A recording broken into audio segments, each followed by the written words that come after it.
cigarettes and heavy metal and the threat of a nuclear war. Those damn commies, they could have struck at any point. And you know what else we had? We had really cool post-apocalyptic toys. Today on Toy Tantrum. When your body's down on the floor, do anything you wanted more. Temper tantrum, whenever you're mad, it feels so good to be so bad. Hit your head, kick the wall. Temper tantrum is a ball. Hold your breath till your eyes bug out. Everybody shout.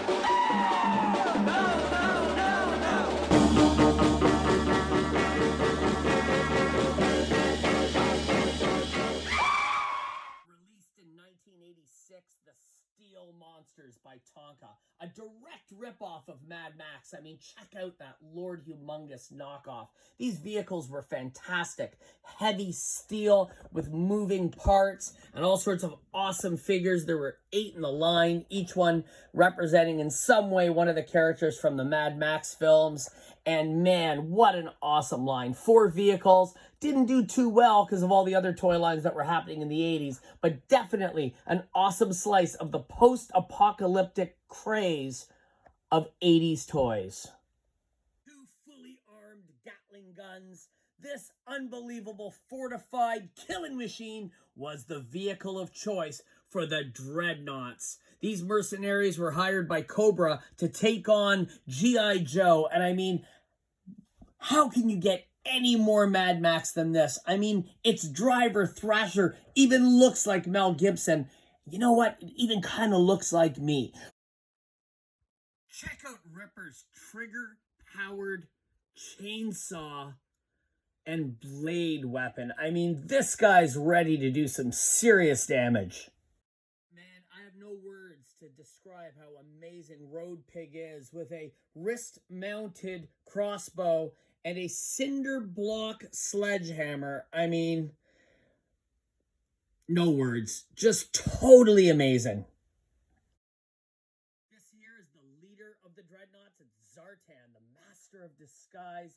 His brother, Xandar, and sister, Zarana. I mean, these guys, I don't know. They had some sort of weird skin condition that if they went out into the sun, they would turn purple. Doesn't seem like really good leadership for a post-apocalyptic army, but they do look amazing and fit in perfect with the theme of today's Toy Tantrum. I mean, these Dreadnoughts are armed to the teeth. Check this guy out with his boot knife and his warthog ready to kill, and there is a updated version of Zartan, not so updated as it's from the 80s as well, but if you take off Zartan's hood, I guess he wears a mohawk underneath. These toys were so popular, other companies were getting in on knocking them off, and this guy here is not an official G.I. Joe. He's part of a team called the Corps, or the Enemy of the Corps. I think his name is Whistling Willie, but man, does he ever fit into this theme. Awesome, awesome toy line. Awesome figures. What happens when genetic engineering goes wrong and humankind fuses with insects? Man, the sectars, that's what happens. These guys are fantastic. I was obsessed with this toy line a few years back and got the entire collection, including this massive 3-foot-tall hive playset. Now, these are not small figures. They're about 8 inches tall, so just kind of take a look at the scale and how more frightening is the future. If it's not a nuclear holocaust, it's a biological holocaust where humans are fused with insects. Man, does it get any cooler than this? The sectars. A lot of you already know that I work in the world of professional wrestling as a manager, as a producer. Here we have an entire collection of post-apocalyptic characters. Now, these are all recent figures. They're not old by any means, but the characters are from the 80s. And we're going to take a look at the figures that were produced in the 80s of some of these guys.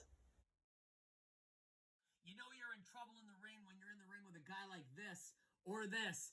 That's Bam Bam Bigelow and Axe, two of the post-apocalyptic characters that would have dominated wrestling in the 80s. That there's the Warlord, the Ultimate Warrior, and one of the greatest names in wrestling history, the One Man Gang. It doesn't stop there. The Road Warriors themselves, the original tag team that took the idea of Mad Max and brought it into the ring, and these two awesome rare figures, John Nord the Barbarian, and of course, the Russian Boris Zukov. Check out that face paint.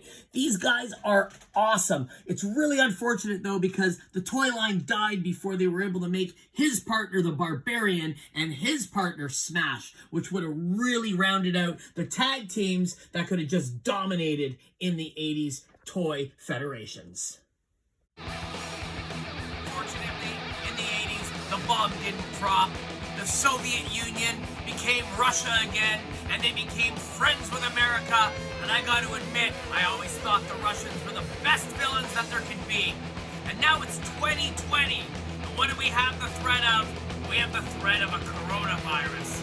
You know, I have to say one thing.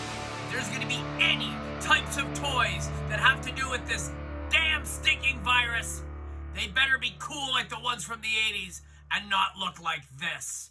I'm Mysterion, and this is Toy Tantrum. See you at the toy show. Well, not really, because we're quarantined.